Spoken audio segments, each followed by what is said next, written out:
Alô pessoal do terceiro ano, na aula de hoje nós vamos trabalhar com mais duas grandezas relativas à eletrodinâmica, que é um assunto bastante interessante. Então, essa aula vai ser chocante, olha aí, super choque. Vamos começar, né? Tensão e resistência. Vamos saber o que são esses dois termos quando aplicados ao estudo da eletrodinâmica. Desculpa, o termodinâmica toda vez vem por conta da aula do segundo ano que eu gravo primeiro. Tensão elétrica, ou V. Alguns livros chamam de U, eu prefiro V, porque tensão elétrica também pode ser chamada de voltagem. E como a tensão elétrica é dada em volts, fica mais fácil de você associar. Alguns livros chamam de U, outros livros chamam de V, eu prefiro o V. Tensão elétrica. Tensão, voltagem, olha o que eu falei. Tensão, voltagem, ou algo que a gente já conhece, porque a gente já chamava de diferença de potencial. Desculpa a interrupção rápida, mas está aqui, cadê o lápis? Está aqui. Diferença de potencial, DDP, lembram? A gente acabou de ver. É uma quantidade física que impulsiona os elétrons ao longo de um condutor em um circuito. A gente já viu que é circuito também na aula passada, né? O caminho da corrente elétrica em um circuito fechado, causando o fluxo da corrente elétrica. Então, o que causa a corrente elétrica é a voltagem, é a tensão, é a DDP. Alguns livros de química vão chamar de força eletromotriz. Mas é tudo a mesma coisa. Certo? Tensão, voltagem, DDP, FEM. No Sistema Internacional de Unidades, a diferença de potencial é medida em volts. Como era o potencial elétrico? Lembram? O potencial elétrico que a gente viu nas últimas aulas de eletrostática. A tensão independe do caminho percorrido pela carga. Ela depende exclusivamente do potencial elétrico dos pontos A e B no campo. Como assim, professor? Não entendi essa frase. Pega uma pilha. Você pega uma pilha. A pilha vai deixar de ser 1,5 volt se você coloca ela no controle remoto. Não, então eu vou colocar no controle não. Vou colocar a pilha no meu secador de cabelo, sei lá. Não vou colocar mais não. Eu vou colocar essa pilha no borrifador de inseticida, sei lá, alguma coisa assim, certo? Então, vou colocar no meu MP3 Player, sei nem se nem existe isso. Mas você coloca a pilha onde você quiser e a voltagem dela não vai mudar, gente. É 1,5 volt. Se o dispositivo estiver preparado para receber aquela pilha, vai ser sempre 1,5 volt. Geralmente a gente coloca duas pilhas, né? 3 volts. Então, vai ser 3 volts no meu controle remoto, vai ser 3 volts no meu passador de slides. Se eu colocar duas pilhas, vai ser sempre 3. Independe do caminho, entenderam? Independe do circuito percorrido pela carga. Atenção, a voltagem, ela é devido ao potencial dos pontos A e B. Então, por isso que uma pilha de 1,5 volt vai ser sempre 1,5 volt, independente de onde você coloca essa pilha. Se dois pontos com diferença de potencial forem unidos por um condutor, ocorrerá um fluxo de elétrons. Então, se você fechar um circuito, entre aspas, você faz o caminho do mais para o menos, vai ocorrer a corrente elétrica. A gente já viu isso na aula passada, né? E, por fim, parte da carga que cria o ponto de maior potencial passará pelo condutor até o ponto de menor potencial, do mais para o menos, vai passar a corrente elétrica, até os dois pontos forem iguais, cessará quando ambos os pontos forem iguais ao seu potencial elétrico, a famosa lei de Henry. Em outras palavras, vai ficar passando corrente elétrica até os dois pontos forem iguais, até a pilha descarregar, por exemplo. Olha aqui, ó. Coloquei esse exemplo que dá para ver bem. Eu tenho duas pilhas, a diferença entre as pilhas, você nunca se perguntou, se você olhar, a pilha mais gordinha, ela tem 1,5 volt, a pilha AA, ela tem 1,5 volt. Se você pegar uma pilha palito, que é aquela pilha do gago, AAA, imagina, você vai lá no mercadinho comprar uma pilha, não, eu quero pilha AAA. Fica estranho, né? O cara vai pensar que você está gaguejando. Então é melhor você falar pilha palito. Mas vamos lá. Então eu tenho a pilha gordinha aqui, ó, à minha esquerda, a pilha D, e eu tenho a pilha AA. Então ambas têm 1,5 volt. A diferença é que a pilha gordinha, obviamente, ela tem mais carga para fornecer. Assim como duas ou três pilhas que você for colocando a mais, além de aumentar a voltagem, vai aumentar o número de cargas. Mas uma hora essa carga acaba. Essas cargas vão se acabando agora, lógico. A pilha dela demora mais. mas uma hora essa carga acaba, né? Nenhuma pilha eterna, mesmo que seja recarregável. Certo, gente? Então tá aí algumas coisas a respeito da tensão elétrica ou voltagem. Por isso a letra V. Múltiplos e submúltiplos do volt. Lembra daquela tabelinha que eu dei no início das aulas, que tem em qualquer livro?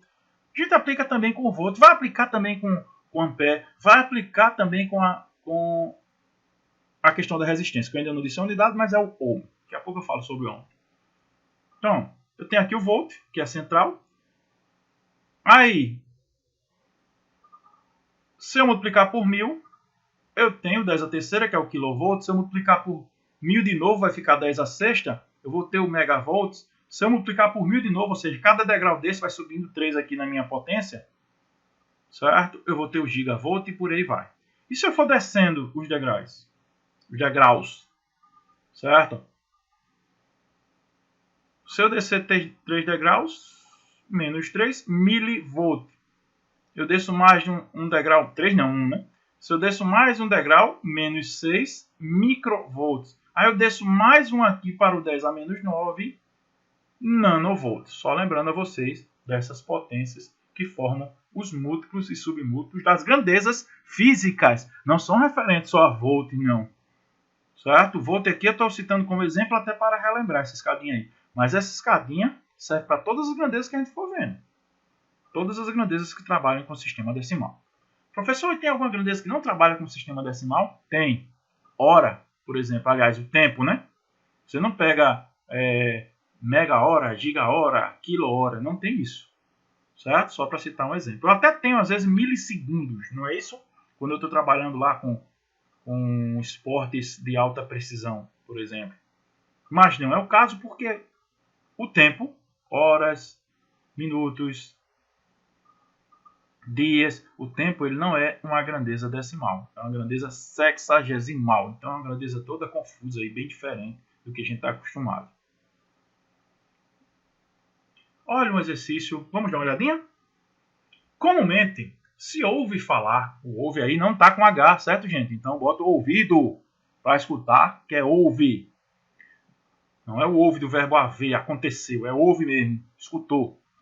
Comumente se ouve falar dos perigos de alta voltagem em dispositivos elétricos. Todavia é uma preposição, não é isso, gente?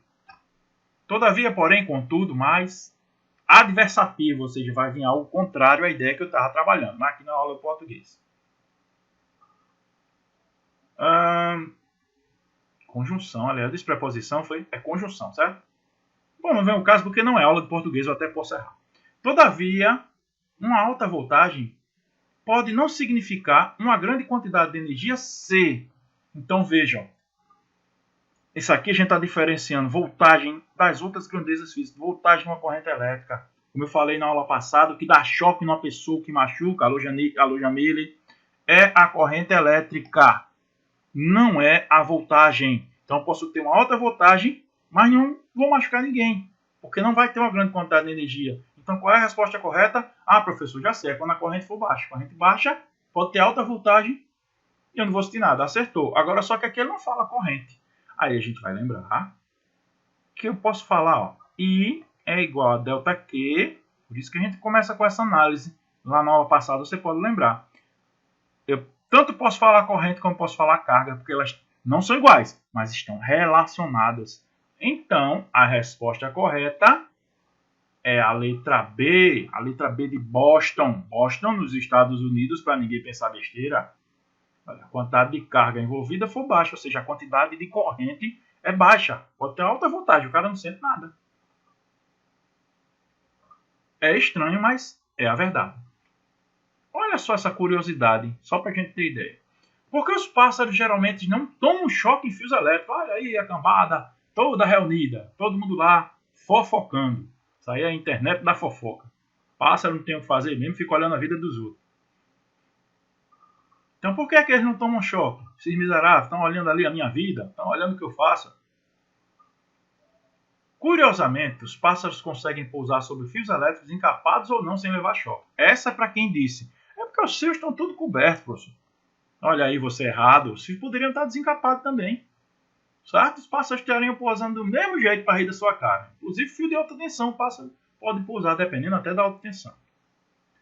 É que a distância entre as patas dos pássaros é bem curta, não suficiente para gerar uma diferença de potencial, ou seja, uma DDP, de uma pata para outra. Então, o pássaro levaria choque se ele tocasse num fio e no outro.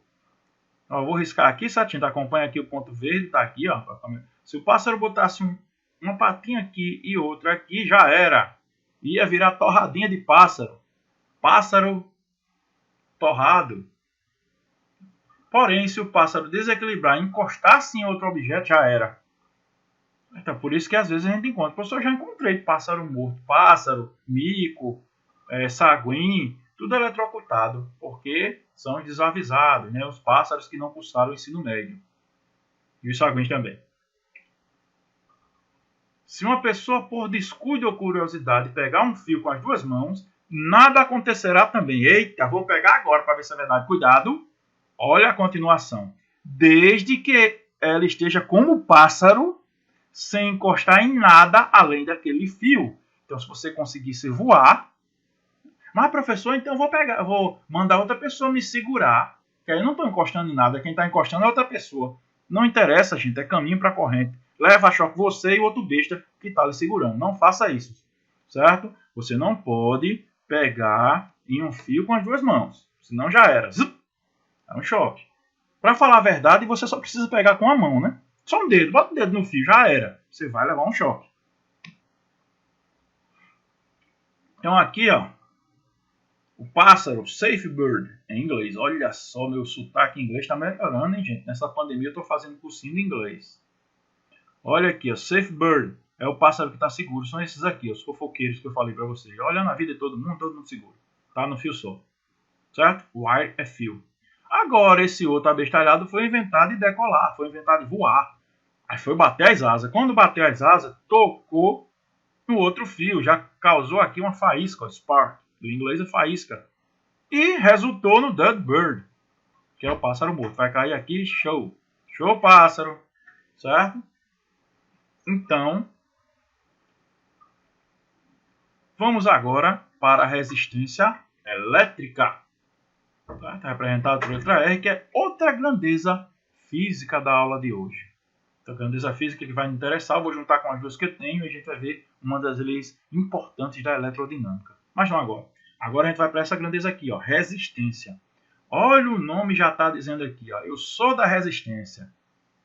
Certo? Quem estuda eletrodinâmica é da resistência, mas é da resistência elétrica, não tem nada a ver com política. Resistência elétrica é a capacidade de um corpo qualquer. Então, um corpo qualquer é uma propriedade dos materiais, certo, gente? Todo corpo tem resistência. Uns mais, outros menos. Mas todo corpo tem resistência elétrica. Aprendam isso. Todos os corpos têm. De um corpo qualquer se opor à passagem da corrente elétrica, mesmo quando existe uma diferença de potencial. Então, lembra quando eu disse que tem uma pilha, tem uma bateria, tem uma DDP, tem um mais ou menos. Você fecha o circuito, o corpo enxerga isso e faz a corrente passar? Tem um limite para isso. Tá? Tem que ver como é que você está fechando esse circuito do mais para o menos. Porque alguns corpos deixam a corrente elétrica passar e outros não. Vamos continuar estudando aqui para entender. No Sistema Internacional de Unidades, o SI, é medida em ohms. É uma homenagem a um cientista alemão que tinha esse nome, ohm, mas a representação é a letra grega ômega maiúsculo, que é essa ferradurazinha aqui, certo, gente? Então tá aqui, ó, corrente elétrica querendo passar, e esse carinha aqui, ele tá fazendo o papel da resistência, tá atrapalhando. A corrente quer passar e ele tá aqui, não deixa passar de jeito nenhum. A corrente quer passar e ele não deixa, então isso é chamado de resistência. Então, a resistência nessa figurinha aqui está representada por um carinha de boné vermelho. Mas para você pensar que é isso que acontece, vamos a uma representação melhor? Olha aqui, a corrente elétrica, o fluxo da corrente elétrica são essas partículas azuis. E você sabe que todo corpo tem suas próprias partículas, senão não era corpo, não é? Representado por essas bolinhas aí, cinzas. Então vejam, a corrente elétrica quer passar, essas bolas cinzas ficam atrapalhando. Certo, gente? Acaba a bola batendo ali, desviando. Então, isso aí, essas bolas cinzas, estão representando a resistência elétrica, a corrente elétrica está conseguindo passar. Mas quer dizer que o corpo tem uma certa resistência. Entenderam, né? Os materiais podem ser classificados de acordo com a resistência, em função do seu comportamento durante a passagem de cargas elétricas, de acordo com sua resistência. Lógico, é um nome que todo mundo já conhece. São os bons condutores, como, por exemplo, os metais, a água do mar, água mineral, água da torneira, todo tipo de água, basicamente, que a gente conhece. Mas a água pura, não. Certo? Se você conseguisse pegar, e a gente pega no laboratório de química, só o H2O, aí não seria condutor de corrente elétrica. Por quê? Porque é um composto covalente, lembram? Então não conduz corrente elétrica. Mas a água do mar conduz, a água do rio conduz, o corpo humano, a grafite ou o grafite, eu nem lembro mais aqui. Isso é o OA, vocês me corrijam depois. E temos os maus condutores, também chamados de isolantes. E alguns são chamados de dielétricos, como o ar. Então tem a borracha, o algodão, o vidro, a madeira seca, né? A água destilada, olha, a água destilada apareceu aqui, meu H2O das aulas de química. Certo? Não conduz, a água pura não conduz corrente elétrica não, gente. Os materiais que conduzem bem a eletricidade, geralmente também são bons condutores de calor. Então, aqui, ó. Os metais, por exemplo, que tem elétrons livres, o metal aquece rápido, certo? Então, também passa corrente elétrica rápido. Um exemplo maior de onde a gente pode ver a interação entre isolante e condutor é no fio. Fio qualquer aí, gente, um fio de internet, um fio de eletricidade. Por quê? Sempre vai ter um encapamento que é de algum material isolante. Você pode pegar nessa parte que está encapada, mas não é ideal, certo? Principalmente se estiver ligado. E um material condutor dentro, geralmente um fio metálico. Então aí a interação entre condutores e isolantes, que você pode ver até em casa. Pode ver, não vai inventar de pegar não. Resistor. Resistor, olha aqui, ele está em verde, não sei se vai dar para vocês verem. É diferente de resistência. Está relacionado, mas uma coisa é uma coisa. E outra coisa é a cachorra do Major Antônio Moraes. Certo? Brincadeiras à parte. Resistor é diferente de resistência. Resistência é a propriedade, todo o corpo tem. Então vocês viram ali. Deixa eu perguntar de novo. A água tem resistência? A água do mar? Tem, mas é baixa. Então a água do mar vira um condutor. Os metais têm resistência? Tem, mas é baixa, vira condutor. A borracha tem resistência? Tem, é alta, vira isolante. O ar tem resistência? Tem, é alta, vira dielétrico. O isolante também, o ar. Certo? Então, resistência é a propriedade dos materiais. Resistor é outra coisa, certo, gente? Resistor é um componente de um circuito. Colocou aqui já para você diferenciar, que tem gente que ainda confunde. Muita gente, o eletricista mesmo que você chamar, se ele não tiver um curso bem feito de eletricidade, embora ele saiba mexer. Eu não estou dizendo que o eletricista, quando fala isso, ele não sabe mexer. Pode saber mexer até mais do que eu com a prática. Mas é assim, muito eletricista, quando vai mexer no chuveiro elétrico, diz, vou precisar trocar a resistência do chuveiro. O que ele vai trocar, na verdade, é o resistor. Embora até no saquinho eu fui comprar e estava lá o nome resistência realmente. Talvez não seja nem erro do eletricista. Tá um nome resistência. Não é, gente. Você está trocando o resistor, está trocando o componente. Resistência é uma propriedade do resistor, lógico. Porque todo corpo tem resistência. É um componente de circuito elétrico que tem a função de limitar o fluxo da corrente. É uma função muito importante, porque geralmente você projeta o seu circuito de acordo com a corrente que vai passar nele. Por exemplo, um LED suporta um tipo de corrente, um HD suporta outro tipo de corrente, então você vai colocando resistores para ir limitando. Vão entender? Estão entendendo? Uma lâmpada suporta até X de corrente, então você coloca um resistor antes da lâmpada para ir limitando a corrente para evitar queimar aqueles equipamentos. Então, professor, então é um sistema de proteção? Não. Não, porque ele também faz parte do circuito. Ele não é um sistema de proteção, mas ele é um sistema que faz você projetar o seu circuito. Um sistema não, ele é um componente. Obviamente que ele trabalha muito com o efeito Joule. Lembram que a gente falou? Ele converte a energia elétrica em energia térmica. Então, resistores costumam aquecer muito. Lembra da resistência do chuveiro? É o resistor do chuveiro que está aquecendo para transformar a energia térmica em elétrica. Aqui tem Alguns tipos de resistores, os mais comuns, quem trabalha com eletrônica vai ver muito isso aqui, certo? Alguns que tem os anéisinhos com valores, outros que vem com o próprio valor escrito, aí tem o do chuveiro elétrico, tem outro formato. Nós temos resistores que variam sua resistência, como por exemplo, é porque a gente não usa mais rádio, né, hoje em dia, mas aquele seletorzinho do rádio, que você mudava de uma rádia, o pessoal chamava antigamente, vou mudar aqui a rádia, certo? Vou tirar da rádio Arapuã para botar na rádio Jovem Pan. Então, quando você mudava de rádio, você estava mudando a resistência de um certo componente e alterando a frequência de recepção no mesmo. Então, era a partir de dispositivos como esse, resistores. Símbolo do resistor. Quando a gente estiver no circuito, eu não vou me importar em trabalhar com aqueles... desenhar isso aqui, certo? Não vou me importar estar desenhando isso aí para vocês. Eu vou trabalhar geralmente com dois desenhos. Um é pelo IEE, que é Instituto de... essa tradução aí. Em inglês mesmo, Institute of Electrical and Electronic Engineers. Acho que meu curso de inglês está funcionando tanto não. E o outro pela International Electrotechnical Commission. São os dois símbolos que a gente adota como resistores, certo? Pode aparecer um ou outro. Professor, qual é que eu utilizo? Geralmente esse do raio aqui aparece mais em ensino médio. Mas pode aparecer esse retângulozinho também. Então, como é que eu vou saber, professor? Vou saber. Ele vai dar o valor, você já sabe que é um resistor. Vou dar o valor, pede para calcular. Ele fala no enunciado, como a gente vai ver agora. Certo? Aliás, vamos agora para o esquema de um circuito elétrico básico, porque agora a gente já viu. Já viu o que é tensão, já viu o que é resistência e vimos também o que é corrente. Certo? Que é a trindade básica da eletrorodinâmica. A gente está fechando hoje essa trindade. É representado por uma fonte, condutor e carga. É o básico do circuito elétrico. Lembra o que é circuito elétrico? Caminho percorrido pela corrente elétrica. E o caminho básico para qualquer circuito é isso aí. Eu tenho que ter uma fonte. O que é fonte? É aquele dispositivo que fornece um DDP, fornece uma força eletromotriz, fornece uma voltagem, é uma pilha, é uma bateria, é a tomada elétrica, é a fonte. Aquilo que vai lhe fornecer. A fonte tem que estar conectada a um condutor.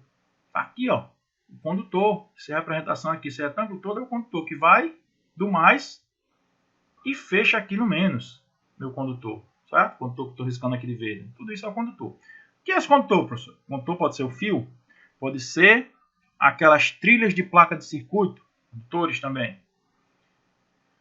Vou ter uma carga aqui representado por um resistor. Olha o retângulozinho que eu falei para vocês. Aqui está representado por um resistor, mas além do resistor, que esse é o básico, a gente pode ter uma geladeira, pode ter uma fonte qualquer, pode ter uma lâmpada. É aquilo que vai usar a minha energia. Certo? Então tem a fonte, que é o que fornece. Condutor, que é por onde passa a corrente. Olha o I aqui de corrente. Fonte, condutor e a carga. Certo? Que é o que aproveita a minha energia. Esse é o básico. O circuito elétrico básico vai ter sempre esses três componentes, no mínimo. Aí depois coloca a chave. Depois a gente vai ver alguns dispositivos de circuito, certo? Em aulas futuras. Deixa eu voltar só aqui, ó. Aí lembra que eu falei que tem uma trindade fundamental da eletrorodinâmica, tensão, resistência e corrente. A partir delas agora a gente vai trabalhar a lei de Ohm. São duas leis. A segunda lei é mais sobre resistência, mas a primeira é fundamental que você entenda, porque ela relaciona essas três grandezas que a gente fechou hoje. Antes, quem? Olha, as três grandezas básicas de elerodinâmica. Aí antes, quem é George Ohm? Certo? Era um físico alemão que fez estudos na elerodinâmica. Quem quiser pesquisar mais sobre ele, está aí o Google. Certo? Ohm. O-H-M. Não é homem. Eita, 3 homens, 2 homens. Não, isso aí é para o pessoal que não tem ensino médio. Então, Ohm, ele relacionou essas três grandezas que agora, para você ver como as coisas ficaram bem mais simples, a gente pode relacionar até com esse triângulozinho. Professor, eu estou olhando aqui e não estou entendendo nada, esse triângulo aí. Esse triângulo aí é para ficar mais fácil de você calcular qualquer uma dessas grandezas, que Ohm relacionou essas três grandezas. Por exemplo, eu quero saber o valor de V. certo? R e I estão aqui embaixo, ó. Então eles estão multiplicando. Então V é igual a R vezes I, ou I vezes R, tanto faz, certo? Vou botar na sequência da figura, V igual a I vezes R. Ah, não, professor, eu quero saber o I. Cadê aqui? Achei. O I. Então, o V está em cima e o R está embaixo. Certo? V sobre R.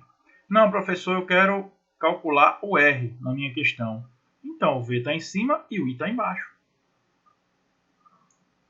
Essas três formas são, na verdade, parte do que a gente diz como primeira lei de Ohm. É a relação que tem entre as três unidades. A gente pode dizer aqui que V é igual a I vezes R ou R vezes I. Certo? É o básico, a gente é só matemática, né? Joga para um lado, joga para o outro, divide. Essa é a primeira lei. Bem simples, né? A primeira lei. Então, já que é simples, vamos aplicar. A gente daqui a pouco encerra a aula. Ao ser estabelecido uma DDP de 50 volts, V igual a 50 volts. Está vendo como é mais fácil usar o V do que o U? Prefiro usar o V. Entre os terminais de um resistor, estabelece uma corrente elétrica de 5 amperes. É meu I. 5 amperes. Qual é a resistência entre os terminais? Volta no slide aí, professor. Voltei. Olha aqui, ó. Como é que eu calculo R? V sobre I. Então, é só fazer aqui. R é igual a V sobre I. R é igual a 50 dividido por 5. 50 dividido por 5 dá 10 ohms. Então, eu tenho uma resistência, nesse caso aí, de 10 ohms. Não é ohm, é ohm. Olha outra questão utilizando a mesma lei. Um resistor de 100 ohms. Ohm não é homem. Certo? Um resistor de 100 ohms é percorrido por uma corrente elétrica de 20 mil. Lembra daquele múltiplos submúltiplos que eu disse? Eu disse com relação ao volt, mas poderia aparecer com qualquer grandeza. Então, aqui é com amperes. Então, I é igual a 20 miliamperes. E mili, a gente sabe, a gente que é inteligente, que terminou o ensino fundamental, 10 a menos 3 amperes. Vou deixar aqui. A DDP entre os terminais do resistor em volts é igual, ou seja, ele quer saber a voltagem e tensão DDP. V. E agora, como é que eu faço? V é igual a I vezes R ou R vezes I, certo? Tanto faz. R vezes I, porque então eu tenho 100 vezes 20 vezes 10 a menos 3. Número com número, potência com potência. Já acabou a aula? Não acabou não. Volta para cá. 1 vezes 2 dá 2. 2.000 vezes 10 a menos 3. E esse 10 a menos 3 quer dizer que eu tenho que tirar 3 casas decimais. 1, 2, 3. Então isso aqui, ó, dá 2 volts. Aí você vai procurar aqui. Professor, não tem 2 não, tem 2,0. Professor, 2,0 é 2. Então a resposta correta, letra A de hambúrguer. Por favor, diga que você não come hambúrguer com A, porque se você come, está indo embora a sua língua portuguesa. Por hoje é só, pessoal. Olha aí o Homem-Aranha e o Hulk acabando a graça dele. Certo? Por hoje é só. Até a próxima aula.